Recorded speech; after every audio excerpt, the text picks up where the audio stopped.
Waymaker, miracle worker, promise keeper, light in the darkness. My God, that is who you are.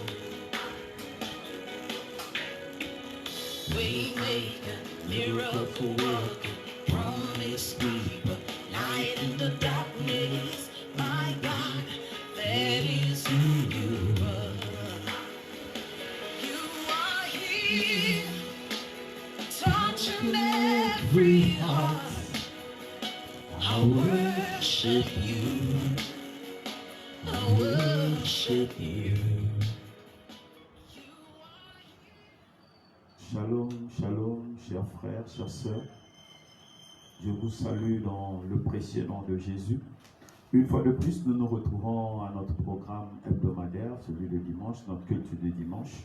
Que le nom du Seigneur soit glorifié parce que il te trouve aujourd'hui, nous te trouvons aujourd'hui en bonne santé. Et si tu n'es pas en bonne santé, je crois que d'ici la fin de ce programme, Dieu t'aura visité pour te guérir.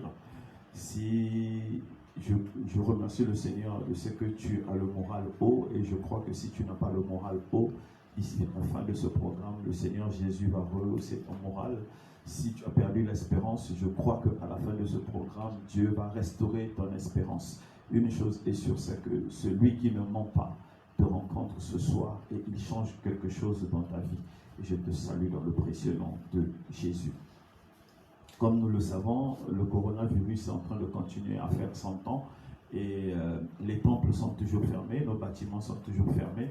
Donc nous sommes obligés d'utiliser les réseaux sociaux, les médias pour pouvoir la vérité de Dieu, la vie de Dieu. Et vraiment que Dieu bénisse celui qui écoute, que Dieu bénisse ceux qui sont en train d'apporter l'évangile sans cesse, parfois dans des conditions très difficiles, parfois avec beaucoup d'abnégation, surtout en Afrique où il y a beaucoup de choses qui manquent, les moyens manquent, les connexions sont nulles, l'électricité fait les siennes et tout ça. Mais je vois des serviteurs de Dieu que je regarde sur Internet continuer à travailler avec ardeur pour ne pas laisser toutes ces contraintes les arrêter leur ferveur.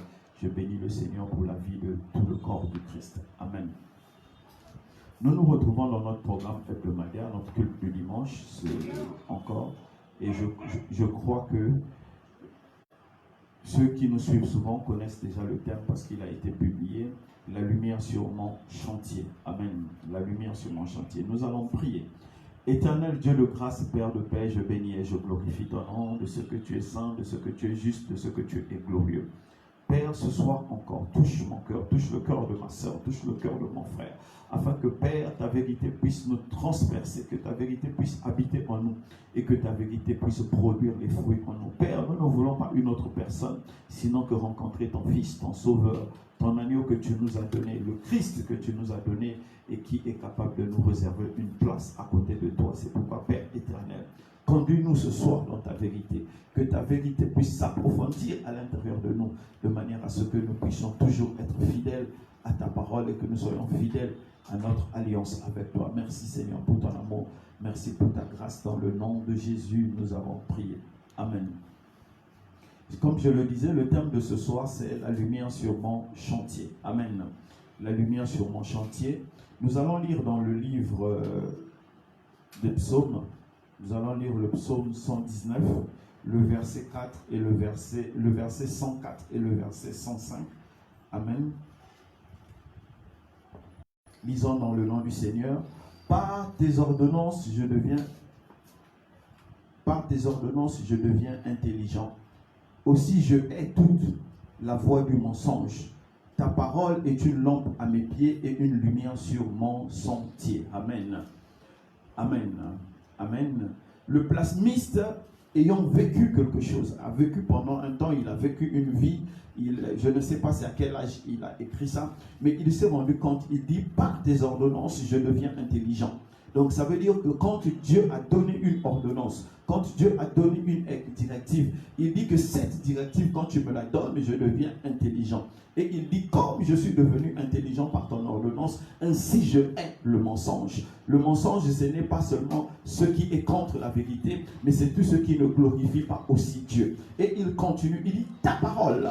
Amen. Il dit ta parole est une lampe à mes pieds. La lampe est importante là où il n'y a pas la lumière naturelle. Comme on dirait, il n'y a pas le soleil. La lampe nous permet de voir le chantier que nous devons suivre. Donc ici, le plasmiste est en train de dire ta lampe est une lampe à mes pieds. Ta parole est une lampe à mes pieds. Excusez.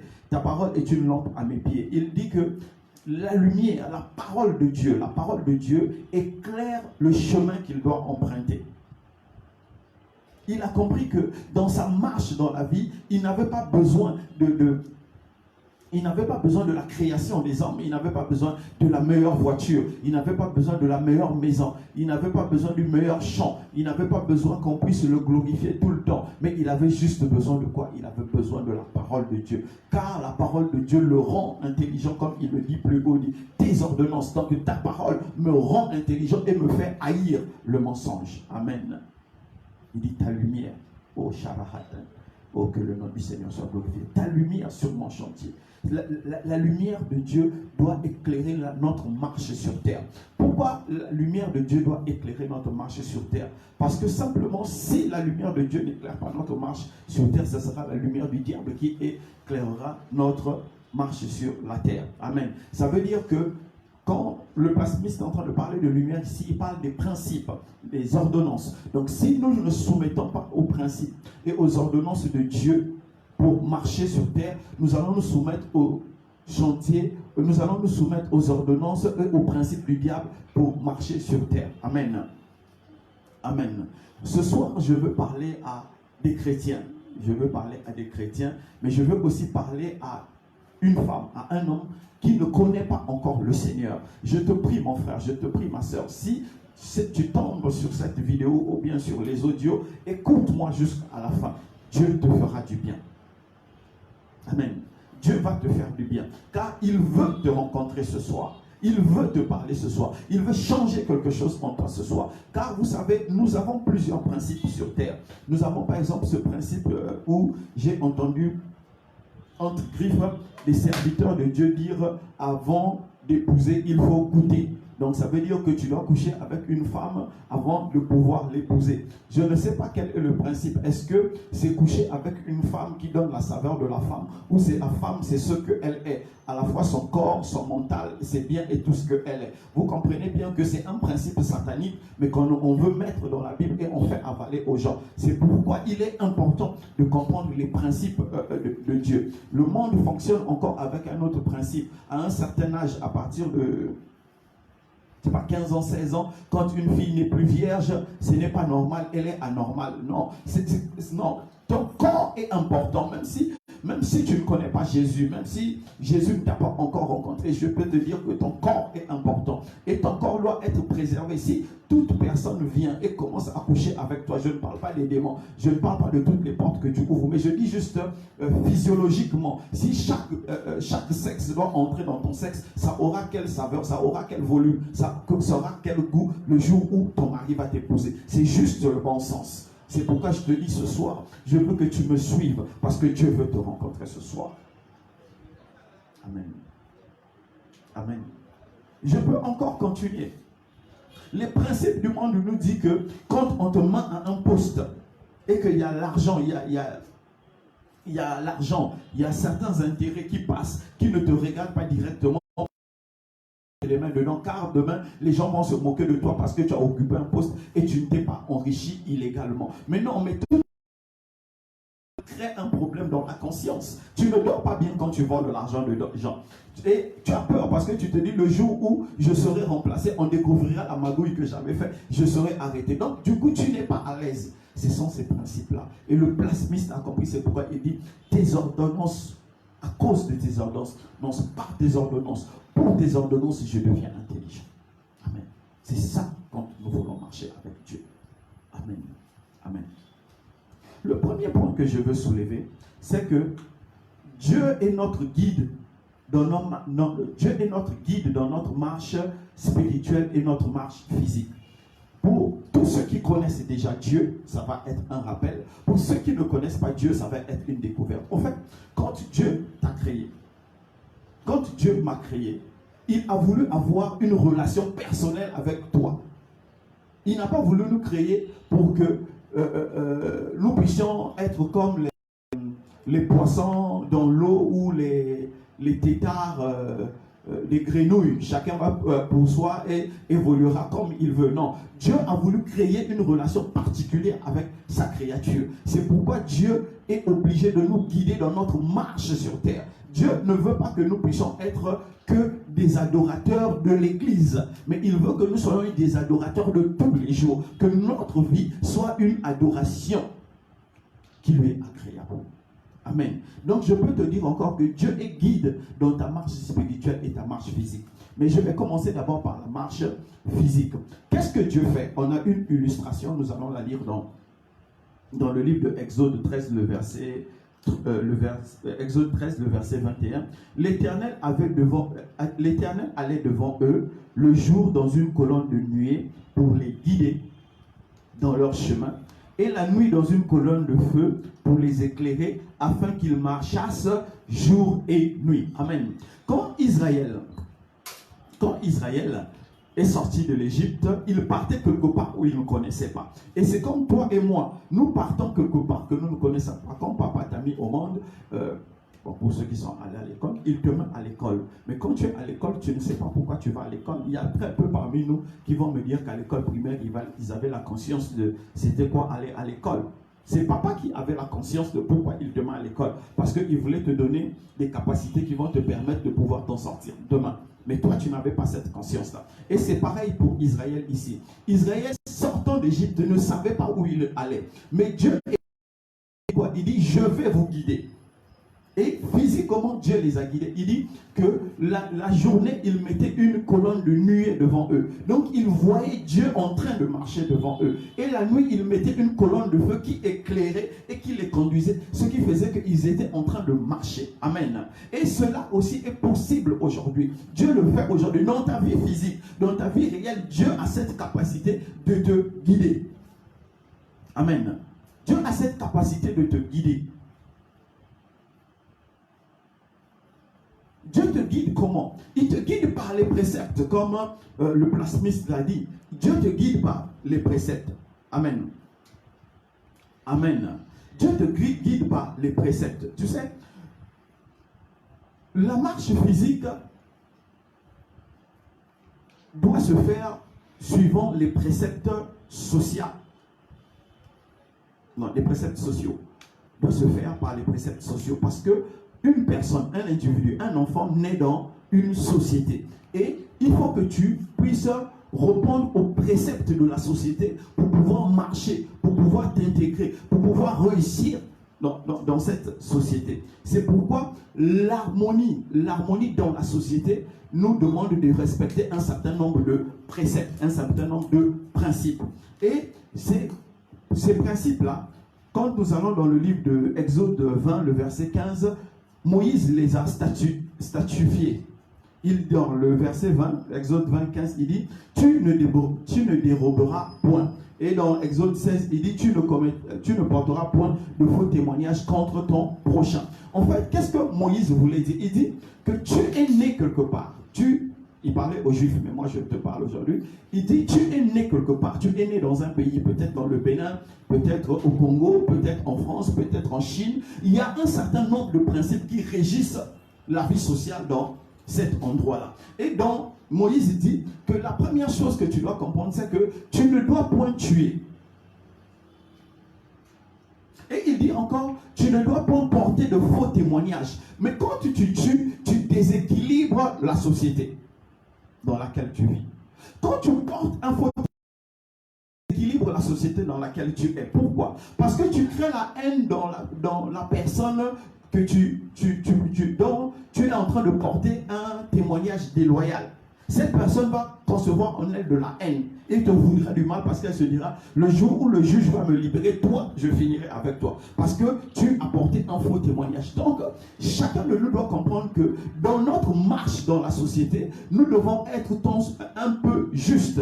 Et ça, c'est ce que Dieu montre. Quand Dieu te guide, c'est quoi? Il veut que tu sois juste dans la société où tu habites. C'est pourquoi dans la parole déjà qu'il avait donnée à Moïse, il a donné ces 10 commandements-là. Tu ne voleras point, tu ne tueras point, tu ne mentiras point, tu ne voleras point. Tous les principes que nous connaissons là. C'est pourquoi? C'est pour te rendre intelligent, pour éveiller ta conscience.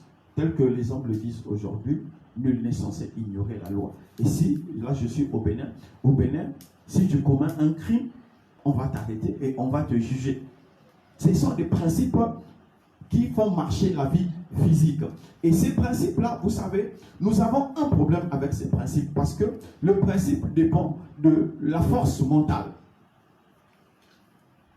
Le principe physique dépend d'abord de la force mentale.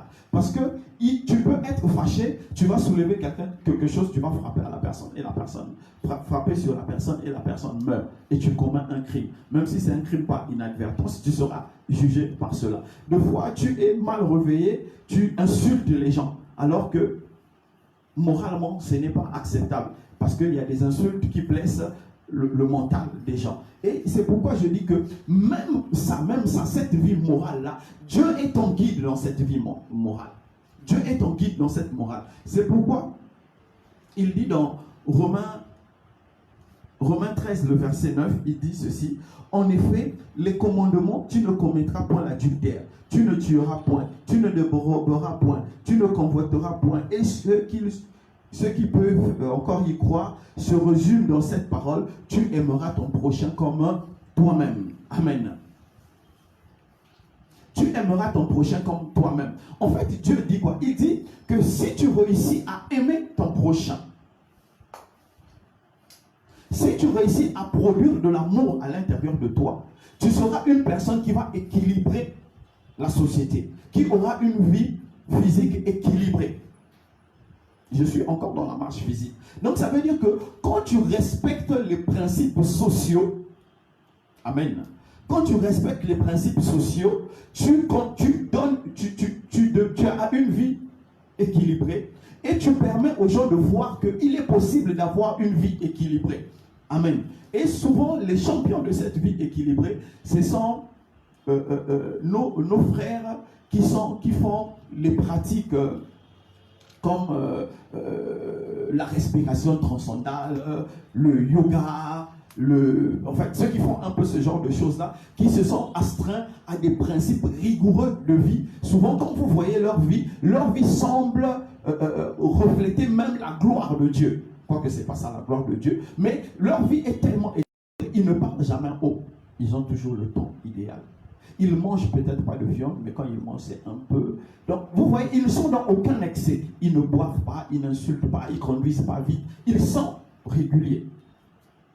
Et ça, ils le font parce qu'ils ont une certaine connaissance d'un certain nombre de principes qui régissent la vie. Amen. Or que toi et moi, nous savons que les principes de Dieu dépassent tous les principes humains.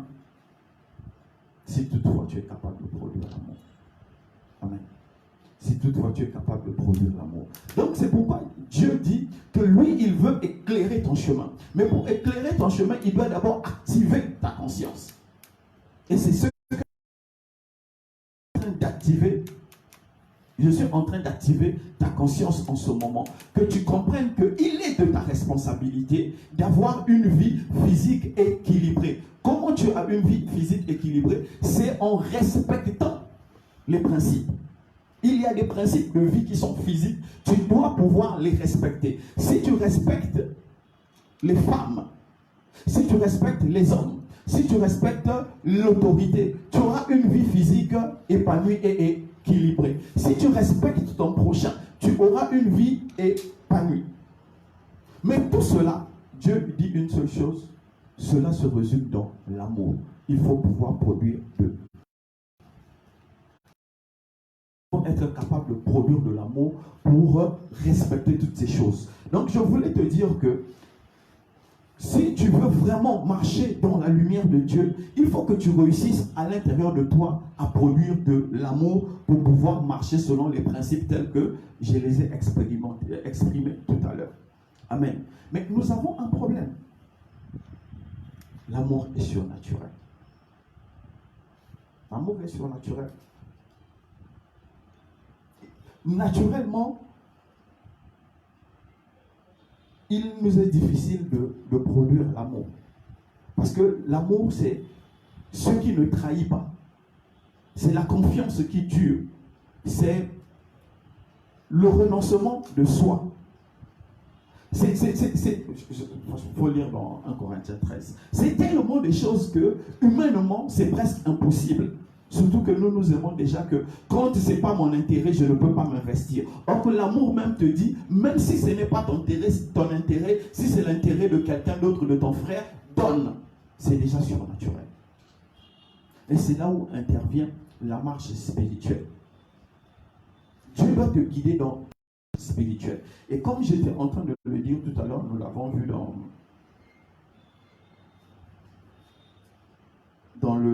Romains 13, tout à l'heure, à la fin, il dit, tu aimeras ton prochain comme toi-même. Cette capacité de pouvoir aimer quelqu'un qu'on ne connaît pas, refuser le soi pour le lui, pour lui montrer que je peux montrer de l'amour, je peux diffuser de l'amour, c'est difficile.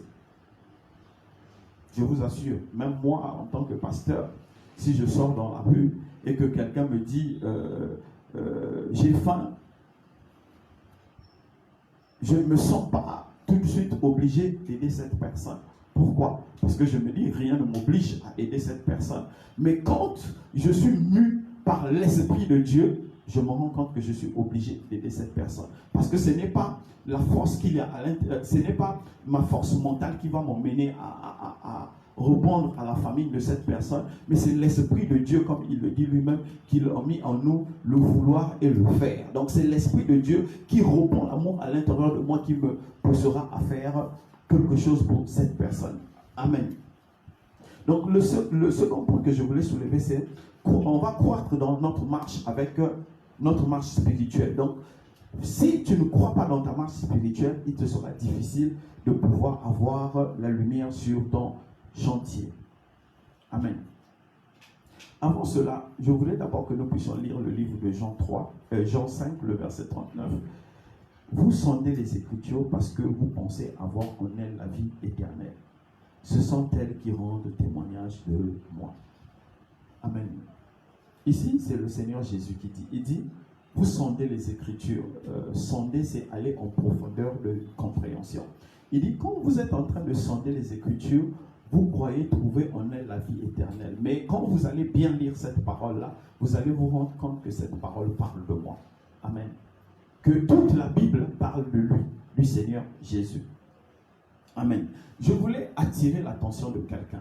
Comme Dieu l'a dit tout à l'heure, nous avons vu dans Romains 13, tu dois, c'est notre obligation de produire l'amour pour notre prochain.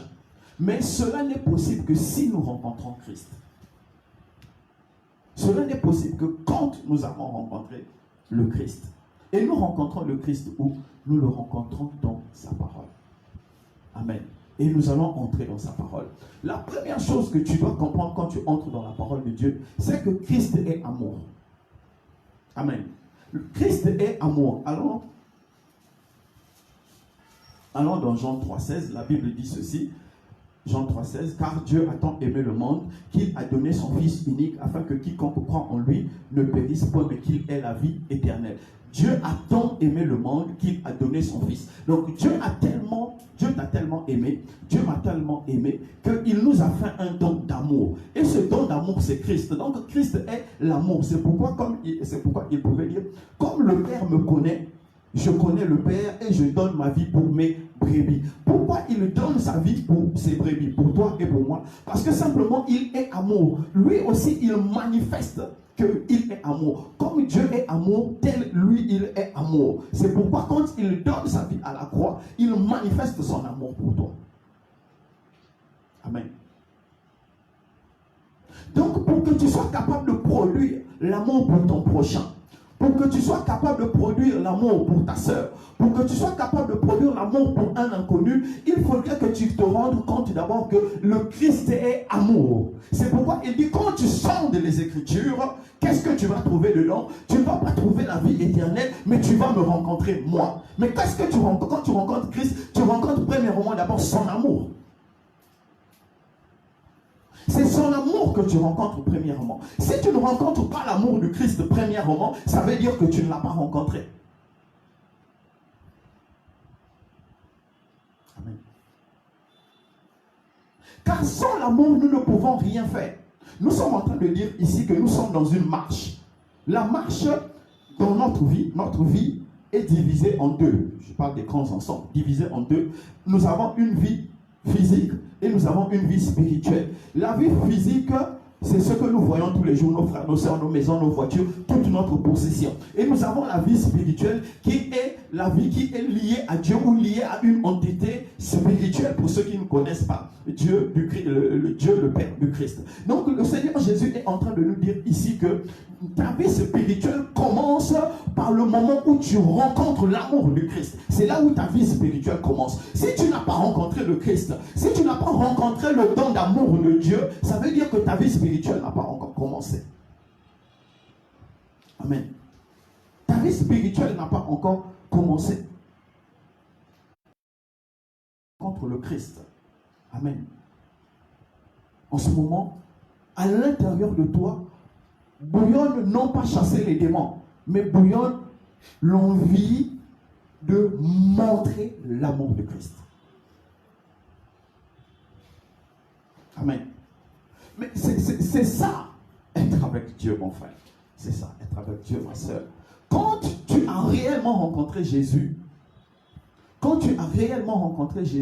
ce qui bouillonne en toi, ce n'est pas posséder la meilleure voiture du quartier, mais c'est comment je peux faire connaître cet amour au plus grand nombre. Quand tu as rencontré l'amour de Dieu,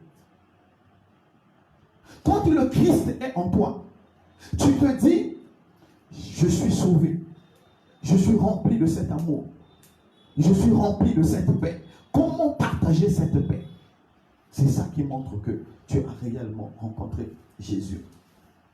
Comme je disais toujours, dans notre croissance spirituelle, tu dois aussi comprendre que le Christ est le chemin qui mène au Père. Amen. Le Christ est le chemin qui mène au Père. Amen.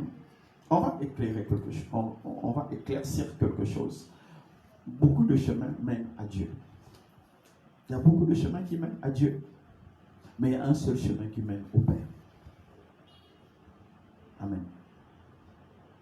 Jésus est venu. Allons dans Jean 14, le verset 6, il dit, Jésus leur dit, je suis le chemin, la vérité et la vie. Nul ne vient au Père que par moi. Amen. Il dit, je suis le chemin qui te permet d'arriver au Père. Il n'a pas dit, je suis le chemin qui t'emmène à Dieu. Il n'a pas dit ça. Il dit, je suis le chemin qui t'emmène au Père. Donc, tu peux trouver le chemin qui emmène à Dieu, mais tu ne trouveras que Jésus pour t'emmener au Père. Car Jésus est dans le Père est dans Jésus. C'est pourquoi il dit, Paul pouvait dire dans 2 Corinthiens 6, le verset 18, Amen, pour justifier ce qui a été écrit dans le livre de Exode 4, il dit, je serai pour vous un père et vous serez pour moi des fils et des filles. Amen. C'est ce que Dieu dit, le Seigneur Dieu Tout-Puissant dans Exode. Il dit, vous serez pour moi des fils et des filles. Amen. Donc Dieu cherchait des fils et des filles. Dieu ne cherchait pas des adorateurs, Dieu ne cherchait pas des serviteurs, mais il cherchait des fils et des filles. Et pour que tu deviennes fils, pour que tu deviennes fille de Jésus, le seul chemin c'est Jésus. Amen. Vous allez chercher dans toutes les sommes de connaissances. Toutes les sommes de connaissances que vous connaissez. Vous allez aller voir Bouddha, vous allez aller voir chez les Juifs, vous allez aller voir chez les Raéliens, chez les Rosicruciens et autres. Personne ne vous dira que je suis capable de t'emmener au Père. Personne ne peut te dire ça, que je suis capable de t'emmener au Père. C'est pourquoi Jésus pouvait dire, mes brebis entendent ma voix. Amen. Allons dans Jean.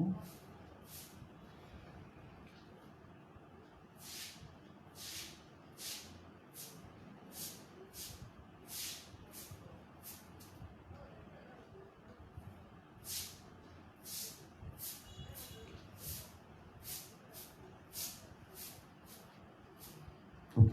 Jean 10, le verset, je voulais, le verset qui suit, voilà.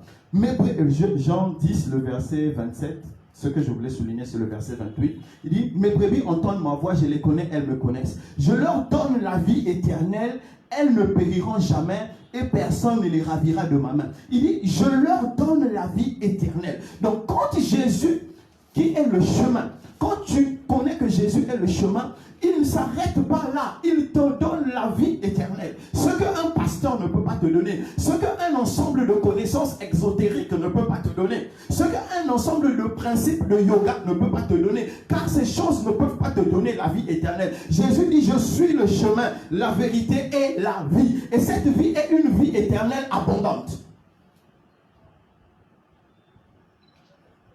Amen. Il ne cache pas. Il dit, je suis le chemin et la vie. Je suis le chemin, la vie et la vérité. Il ne se cache pas. Il ne ment pas. Il ne dit pas, je vais te donner des principes pour que tu puisses atteindre un certain sens moral de pureté. Jésus n'a donné aucun principe de pureté. Ou si tu médites pendant 45 jours ou bien pendant 46 heures, tu vas sentir une lévitation intérieure. Il n'a pas donné ce genre de principe. Il dit, rencontre-moi. Quand tu vas me rencontrer, je vais te montrer le Père. C'est pourquoi dans Matthieu 9, non, Matthieu 6, je crois, il dit, notre Père qui est aux cieux. Quand les disciples lui ont demandé, il dit quoi? Il dit, Maître, apprends-nous aussi à prier. Il dit, priez comme ceci. Notre Père qui est aux cieux. Le monsieur qui est au ciel n'est plus un Dieu inconnu. Il n'est plus un, comme les Athéniens pouvaient dire, le Dieu inconnu. Il n'est plus le Dieu inconnu, mais il devient notre Père. Il n'est plus le Dieu qui fait descendre le feu sur la montagne, mais il devient notre Père, capable de nous donner la vie éternelle. Par qui? Par Jésus qui est le chemin. C'est ce principe que nous devons comprendre. Si tu ne rencontres pas le chemin, tu ne peux pas rencontrer le Père. Amen.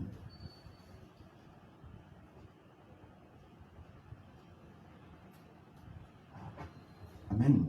Si tu ne rencontres pas le chemin, tu ne peux pas rencontrer le Père. Amen.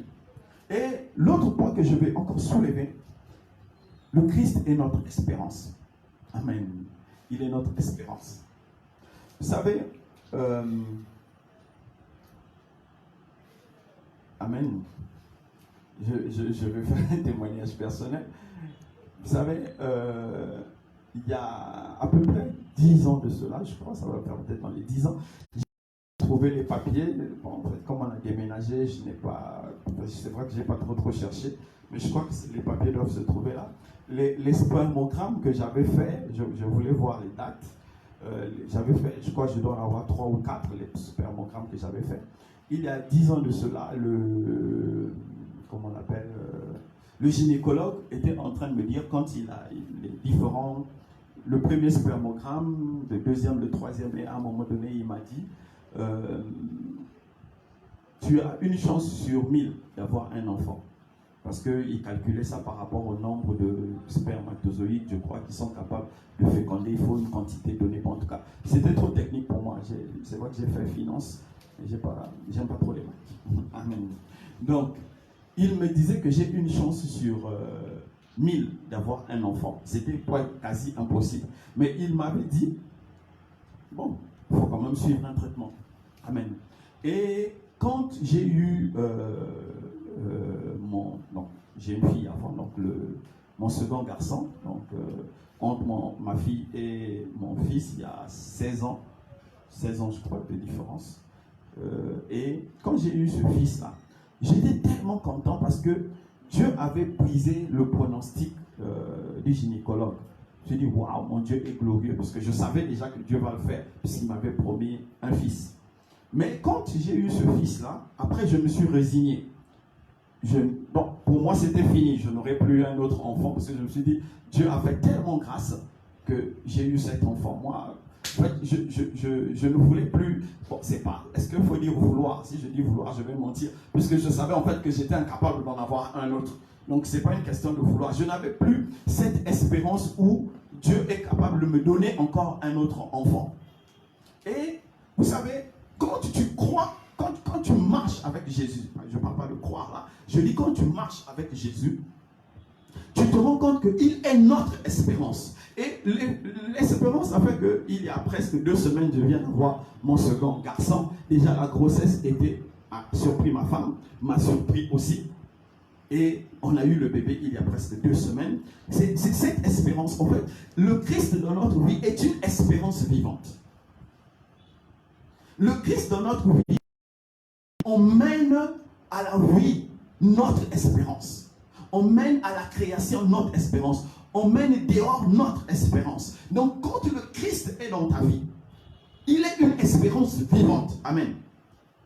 Amen. Donc, quand il fait une promesse, par exemple, dans Apocalypse 3, le verset 5, il dit « Celui qui vaincra sera revêtu aussi des vêtements blancs. Je n'effacerai point son nom dans le livre de vie. Je confesserai son nom devant mon Père et devant ses anges. » Amen.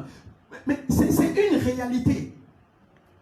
Si ton espérance est placée en lui, tu vas vaincre le monde. Et si tu vaincs le monde, ton nom restera dans le livre de vie. C'est comme il me dit, il savait qu'en moi, je ne voulais pas juste un seul enfant. Mais j'ai refusé d'espérer d'en avoir plus pour ne pas être déçu. Parce que je savais que physiquement, ma capacité d'homme ne pouvait pas me donner en fait un enfant, un deuxième enfant, parce que je savais que le premier garçon était une grâce.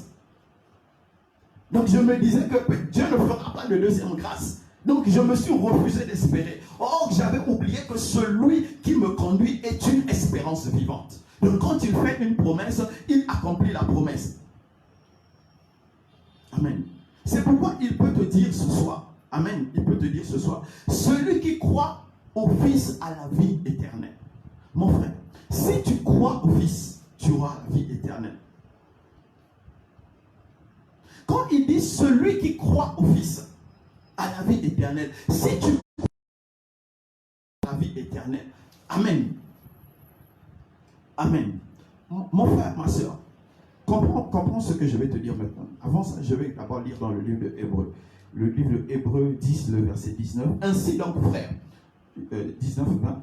Ainsi donc, frère, puisque nous avons au moyen du sang de Jésus une libre entrée dans le sanctuaire, par la route nouvelle et vivante qu'il a instaurée pour nous au travers du voile, c'est-à-dire sa chair. Amen. Qu'est-ce que l'auteur de Hébreux est en train de dire? Il dit que par Jésus, nous avons une espérance qui parle, qui marche, qui agit. Il dit quoi? Que Jésus a ouvert le chemin qui nous permet d'entrer dans la face de Dieu. Cette fois-ci, nous n'entrons pas dans la face de Dieu, mais nous entrons devant la face de notre Père. Donc, qu'est-ce qu'il dit? Quand tu rentres par Jésus, sa chair qui a été déchirée à la croix, le sang répandu à la croix, nous ouvre la nouvelle ère, l'ère de la grâce. L'ère de la grâce ne commence pas par Matthieu 1, mais ça commence à la croix de Jésus. Quand il est mort à la croix, c'est là où le Nouveau Testament commence. Et il dit dans le Nouveau Testament, dans la Nouvelle Alliance, amen, quand tu entres devant Dieu, il est capable de rendre ton espérance vivante.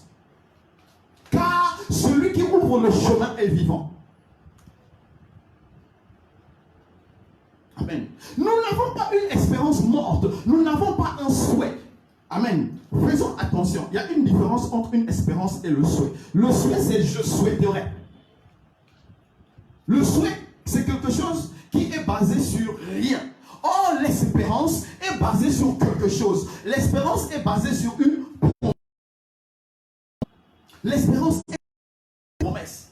C'est pourquoi, mon frère, ma soeur, toi qui es chrétien, toi qui n'es pas chrétien, toi qui m'écoutes en ce moment, je vais te dire une chose. Si tu as une espérance, ça veut dire que tu as mis ça sur quelque chose, sur une promesse. Tu te dis, je veux construire une maison. Ça veut dire que tu as quelque part un revenu qui va te permettre de construire une maison. Tu peux acheter une voiture. Tu te dis, si je collecte bien j'épargne bien mon argent, je pourrais finir par m'acheter une voiture, même si ça prend du temps. Donc tu as une espérance parce que tu as une base. Mais moi, mon espérance n'est pas sur mes économies. Moi, mon espérance n'est pas sur ce que je possède. Mon espérance est sur le fait que Jésus a traversé le temple qui n'est pas fait de la main d'homme. Il n'a pas traversé le temple qu'un homme a construit. Que peu importe que ce soit Hérode, que ce soit Salomon qui a construit. Il a traversé le temple que Dieu lui-même a construit et il est venu donner le son qui n'a pas de défaut, le son qui n'a pas de péché, qui couvre tout ce que je suis. Et il dit maintenant,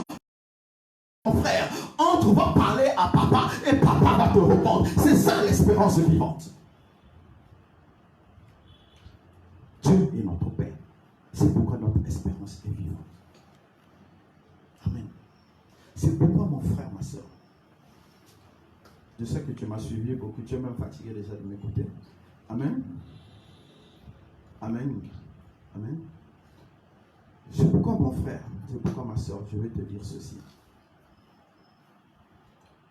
Toutes ces choses-là, cette vie épanouie, comme je suis en train de le dire, avoir la lumière de Dieu sur son chemin, comme le plasmiste l'a dit, par des ordonnances, je deviens intelligent. Aussi, je hais toute voix de mensonge. Ta parole est une lampe à mes pieds et une lumière sur mon chantier. Ta parole est une lampe à mes pieds et une lumière sur mon chantier. Mais comment la parole de Dieu devient une lumière sur ton chantier? Mais la parole est devenue chair. Amen. La parole est devenue chair. Et cette chair a marché au milieu de nous. Et quand il a fini de marcher au milieu de nous, il est allé offrir à Dieu le sang pur de l'agneau de Dieu. Et quand il a fini d'offrir ce sang-là, il a été maintenant, marche derrière moi, découvre-moi. C'est pourquoi on pouvait dire dans Ephésiens 4, 13, il dit, jusqu'à ce que vous ayez atteint la stature parfaite du Christ. Ça veut dire que tu vas marcher, tu vas évoluer, tu vas avancer et tu vas atteindre la physionomie. Ce n'est pas une physionomie physique, mais c'est une physionomie stature parfaite du Christ. Et en ce moment-là, tu peux dire, ce n'est plus moi qui vis, mais c'est le Christ qui vit en moi. Non pas que tu vas le prononcer comme étant des mots, mais tu vas faire vivre ton corps ces choses-là. Ça devient une réalité. Quand les gens te regardent, quand ils regardent, il n'y a pas de différence entre si le Christ était sur terre, qu'est-ce qu'il aurait fait? C'est ce que tu fais dans le domaine dans lequel Dieu t'a choisi. On voit le Christ en toi. On ne voit pas les démons. Parce qu'il nous a appelés à le connaître lui. Il a dit, par tes ordonnances, je deviens intelligent. Ta parole est une lampe à mes pieds. C'est Jésus. Plus tu as Jésus en toi, plus la lumière de Jésus t'éclaire. Plus tu atteins la stature parfaite du Christ. Donc mon frère, ma soeur, quand tu chasses les démons, tous les démons de toutes les natures là, tu as fini de les chasser. Est-ce que le Christ a été formé en toi? Est-ce que la lumière a balisé ton chemin? Est-ce que Dieu a éclairé le chemin et t'a dit, vas-y, avance, vois le chemin que tu vas emprunter pour être une bénédiction pour les nations? Non. Amen. C'est pourquoi, mon frère, ma soeur, nous avons un challenge, celui de faire croître le Christ en nous. Rencontre le Christ, comprends qu'il est le chemin, qu'il est une espérance vivante et tu verras les choses changer dans ta vie. Aujourd'hui, nous allons à gauche, nous allons à droite, parce que nous avons des promesses qui n'engagent pas Dieu. Tout le monde aujourd'hui peut ouvrir une boutique évangélique, église de la bénédiction du ciel, de la terre, de l'enfer et tout ça. Aujourd'hui, tout le monde peut faire ça. Tout le monde peut faire ça. Mais est-ce que celui qui fait ça est capable de te montrer le Christ? C'est pourquoi lui-même, il a dit, mes brebis entendent ma voix et me suivent, car je leur donne la vie éternelle. La vie éternelle, ce n'est pas le pasteur qui te donne. Je suis désolé, peu importe la richesse de ton pasteur. Moi, ça me désole quand j'entends un pasteur, bon, on va faire ça comme chez nous là-bas, quoi. Remember my name. My name is. Remember my name. My name is. Non, mais on n'a pas besoin de remember ton nom. On n'a pas besoin de se souvenir de ton nom. On a besoin du Christ, car c'est le Christ qui donne la vie éternelle. Qu'est-ce que cela va te porter? Tu auras la voiture, tu auras les enfants, tu auras le travail, tu auras la gloire, tu auras même un avion. À la fin, tu vas finir en enfer parce que tu as cru que ton pasteur était le point final. Alors que le pasteur est le panneau indicateur. Le pasteur montre juste le chemin, il montre le Christ, car c'est du Christ que vient la vie éternelle. C'est le Christ qui éclaire le chantier. Connais le Christ et ta route sera balisée. Connais le Christ et tu auras la lumière. Cherche le Christ et il se révélera à toi. Laisse les démons, laisse le pasteur. Cherche cherche Dieu.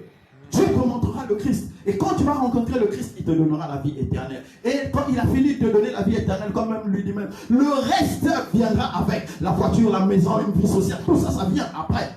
Mais cherche d'abord le Christ. Ma lumière. Tu es la lumière sur mon chantier. Ce n'est pas un slogan, c'est une manière d'être. C'est une vie. Que le Seigneur te bénisse. Que le nom du Seigneur soit glorifié. Et que sa grâce continue à marcher avec toi. Mon frère, ma soeur, pour finir, amen, pour finir, je vais te dire ceci. Nous ne sommes pas en train de blaguer. Nous ne sommes pas en train de blaguer. Si le plasmiste a dit, par tes ordonnances, je deviens intelligent. Aussi, je hais toutes les voies de mensonge. Ta parole est une lampe à mes pieds, une lumière sur mon chantier. C'est cet homme-là qui a dit ça. Par Dieu, je sais qu'il ne ment pas. Parce que moi-même, je vis les exploits que Dieu est capable de faire. Je dis, mais si ce monsieur a pu dire ça, il parle de l'ancienne alliance. Il parle de la loi. Il a goûté la loi. C'était sous la loi de Moïse. Il a goûté et il a dit que les ordonnances même de la loi l'ont rendu intelligence. Mais combien de fois les ordonnances de la grâce? Combien de fois les ordonnances de la grâce? Les ordonnances de la grâce te donnent la vie éternelle.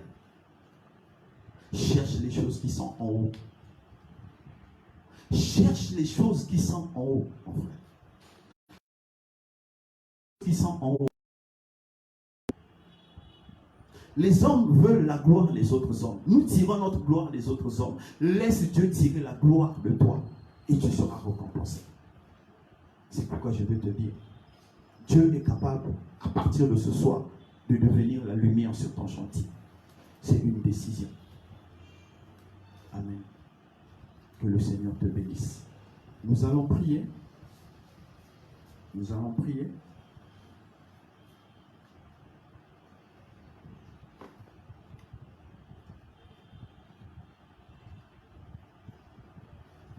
Nous allons prier. Nous allons d'abord rendre grâce à Dieu. Nous allons remercier le Seigneur pour ce temps de parole. Prions dans le nom de Jésus. Éternel Dieu de grâce, Père, je bénis et je glorifie ton nom. Merci Seigneur pour ce temps de parole que tu nous as donné. Merci Seigneur pour ta parole. Père, je prie ce soir que ta parole touche une femme. Que ta parole touche un homme. Et que cette personne t'invite réellement dans sa vie. Père éternel.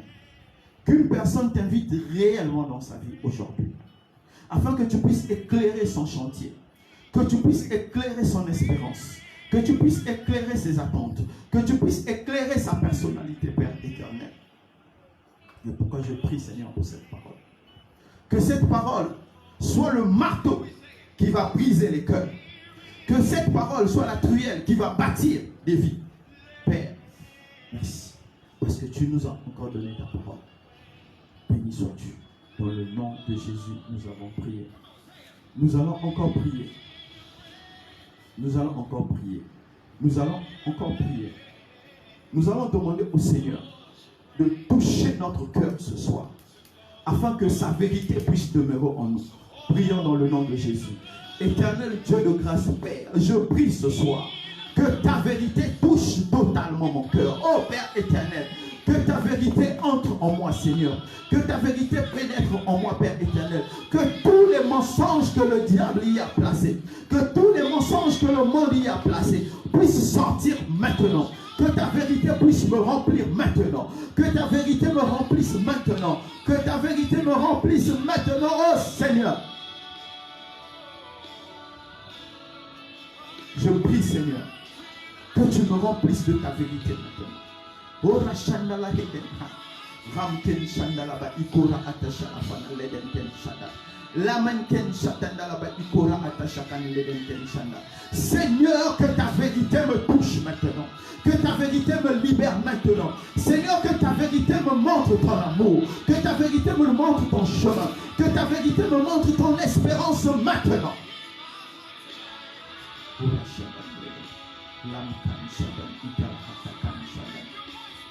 Merci Seigneur. Dans le nom de Jésus, nous avons prié. Nous allons encore prier. Amen. Nous allons encore prier. Nous allons demander au Seigneur de nous transformer totalement et que nous soyons remplis de la soif de Dieu. Prions dans le nom de Jésus. Éternel Dieu de grâce, je prie ce soir que tu puisses me transformer et que je sois rempli de la soif de toi. Que je sois rempli, Seigneur, du besoin de te rencontrer, du désir de te rencontrer, de l'espérance de te rencontrer totalement et en vérité. Père, rencontre-moi. Comme tu l'as dit, Seigneur, par la bouche de ton serviteur, que quand on te cherche, tu montres ton Christ. Seigneur, fais-moi rencontrer ton Christ ce soir. Afin que je sois libéré des apesanteurs de la vie. Que je sois libéré des mensonges de la vie. Seigneur, touche-moi. Touche-moi. Touche-moi. Touche-moi, Seigneur. Merci. Merci, Père. Dans le nom de Jésus, nous avons prié. Tu vas lever les mains là où tu es. Je vais prier pour toi. Éternel Dieu de grâce, Père de paix. Dieu d'amour, souviens-toi de ta fille. Souviens-toi de ton fils. Souviens-toi, Seigneur, de ton peuple. Souviens-toi de ce que tu as mis à part. Père, en ces temps où le désarroi est devenu grand.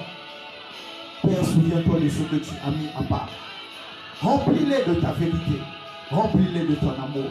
Remplis-les de ton esprit. Seigneur, je prie ce soir que la personne qui ne te connaît pas te rencontre maintenant dans le nom de Jésus. Que la personne qui était lassée dans la marche puisse avoir le souffle maintenant. Que la personne qui avait perdu l'espérance, que son espérance soit restaurée maintenant dans le nom de Jésus. Que personne ne soit indifférente ce soir. Car toi tu transformes la vie de quelqu'un maintenant. Merci Seigneur parce que tu le fais. Dans le nom de Jésus, nous avons prié.